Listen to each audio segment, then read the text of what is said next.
గారు ఫన్ అంటేనే అలీ గారు ఉండాలి. అలాంటిది బిగ్ ఫన్ అన్నప్పుడు ఇంకా అసలు అలీ గారి సార్ ఒక్క రెండు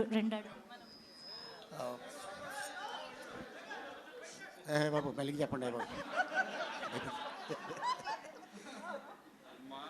పాత్రిక మిత్రులకి, మీడియా సోదరులకి, ఇక్కడికి వచ్చిన అతిథులందరికీ నమస్కారం. వేదిక మీద ఉన్న నా మిత్రుడు శ్రీకాంత్, అంటే మిత్రుడు కాదు, మేము చెన్నై నుంచి బ్యాచిలర్స్గా కంటిన్యూ అవుతూ తర్వాత నన్ను అన్న అని పిలిచేది. ఊహ తను స్క్రీన్ నేము, తను ఒరిజినల్ నేము ఉమా మహేశ్వరి.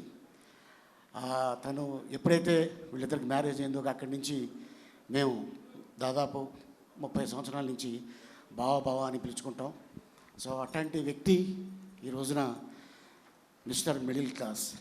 ఈ మిస్టర్ అనే పదం చాలా పెద్ద హిట్. ఒక మిస్టర్ పెళ్ళం అవ్వచ్చు, మిస్టర్ పర్ఫెక్ట్ అవ్వచ్చు, అలాగే ఇప్పుడు మిస్టర్ మిడిల్ క్లాస్. ఇండస్ట్రీలో ఎంతమంది మిడిల్ క్లాస్ ఉందో నాకు తెలియదు, కానీ ఈ వేది సాక్షిగా చెప్తా, నేను కూడా ఒక మిడిల్ క్లాసే. ఆ మిడిల్ క్లాస్ నుంచి వచ్చే ఇండస్ట్రీలో ఇంత గొప్పవాడిని అయ్యాను. అండ్ అంతేకాకుండా అలాగే నాగేష్ రెడ్డి, తను యమలీల సినిమా మా గురుగారు ఎస్వి కృష్ణారెడ్డి గారి దగ్గర వర్క్ చేసి డైరెక్టర్గా 16 అని ఎప్పుడైతే ఆ టైటిల్ పెట్టి తను హిట్ ఇచ్చాడో, 16 తర్వాత వచ్చేదే 17, అది రేపు రిలీజ్ అవుతుంది. 17th రోజున 7 దాంట్లో ఉంది కాబట్టి మనం ముద్దుగా స్వామిని పిలుచుకుంటాం, ఏడుకొండల స్వామి. ఆ 7 కూడా దాంట్లో ఉంది కాబట్టి ఈ సినిమా పెద్ద హిట్ అవుతుంది. అండ్ అంతేకాకుండా అన్న రాజేంద్ర ప్రసాద్ గారికి కొంచెం హెల్త్ బాగాలేదు కాబట్టి వెళ్ళిపోయారు. ఆయన ఈ వేదిక మీద ఉండగానే ఒక మాట చెప్దాం అనుకున్నా. ఆయనకి ఈ వేషం రావడం నిజంగా భగవంతుడు ఆయనకి ఇచ్చిన ఒక ఆస్తి. అది ఏంటంటే, ఎంతమంది యాక్టర్స్కి కొండ మీద వసతి గృహం ఉందో లేదో తెలీదు. రాజేంద్ర ప్రసాద్ గారు గవర్నమెంట్ తోటి రిక్వెస్ట్ చేసి ఒక స్థలం తీసుకొని తిరుపతి కొండ పైన ఒక గెస్ట్ హౌస్ కట్టుకున్నారు. ఎవరైనా చుట్టాలు వెళ్ళినా, ఫ్రెండ్స్ వెళ్ళినా, తెలిసిన వాళ్ళు వెళ్ళినా ఉండటానికి. సో అట్లాంటిది ఆ కొండపైన ఆయన కట్టుకున్నాడు కాబట్టి ఈ వేషం ఆయనే పంపించాడేమో అని నేనే అనుకుంటున్నాను.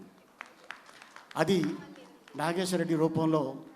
ఎందుకంటే ఇండస్ట్రీలో చాలామంది ఉన్నారు, చేయగలరు, కెపాసిటీ ఉంది, కానీ రాజేంద్ర ప్రసాద్ గారికి ఎందుకు వెళ్ళింది అన్న?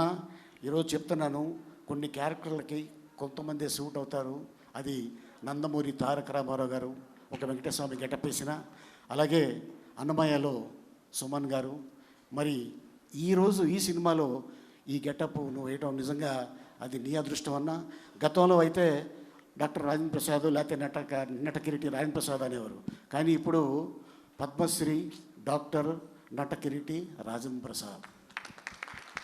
సో నిజంగా అవార్డు రావటం నీకు ఈ రోజున, మళ్ళీ ఆ సినిమా రేపు 17th రోజున రిలీజ్ అవ్వటం నిజంగా అది అదృష్టంగా భావిస్తున్నాను. అలాగే నాగేష్ రెడ్డి తోటి దాదాపు ఒక 6 సినిమాలు నేను తన డైరెక్షన్లో యాక్ట్ చేసి ఉంటాను.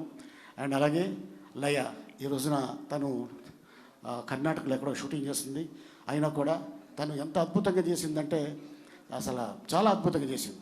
అండ్ అలాగే నిర్మాతలు చందు గారికి, అలాగే వారి ఫ్రెండు, అలాగే ఎవరైతే ఈ సినిమాకి సహకరించారో వాళ్ళందరికీ ధన్యవాదాలు తెలుపుతాను. అలాగే సాయి కార్తిక్ గారు మ్యూజిక్ చాలా బాగా చాలా అద్భుతంగా చేశారు. అండ్ అలాగే మా అంజీ కెమెరామెన్, ఇక తను ఏ విధంగా చేస్తే బాగుంటుంది అని తను ఈ సినిమాలో చేయడం జరిగింది. అలాగే అశోక్ అన్న, అలాగే చిట్టి, ధనరాజ్, కరుణ, ఇక చాలామంది ఈ సినిమాలో, రఘుబాబు అన్న. నేను దీంట్లో డాక్టర్ వేషం నాకు ఇచ్చి ఉన్నారు. ఈ సినిమాలో కథ అనేది చాలా అద్భుతం. ఒక మిడిల్ క్లాసు ఒక మనిషి ఎంతసేపు భగవంతుడిని తరిస్తూ ఉంటాడు. అంటే నన్ను నమ్ముకున్నాడు కాబట్టి వీడికి నేను ఏం చేయగలను అనే ఒక అద్భుతమైన ఒక పాయింట్ తీసుకొని నాగేష్ రెడ్డి ఈ రోజున ఇంత అద్భుతమైన సినిమా చేయడం నిజంగా చాలా ఆనందంగా ఉంది. డెఫినెట్గా ఇది ప్రజలు ఆదరిస్తారు. అండ్ డెఫినెట్గా ఇట్లాంటి ఈ సినిమా పెద్ద హిట్ అయ్యి నాగేష్ రెడ్డి మళ్ళీ పూర్వ వైభవం రావాలి, నిర్మాతలకి మంచి డబ్బు రావాలి. దయచేసి థియేటర్లో ఈ సినిమా చూడండి. Thank you so much. God bless you.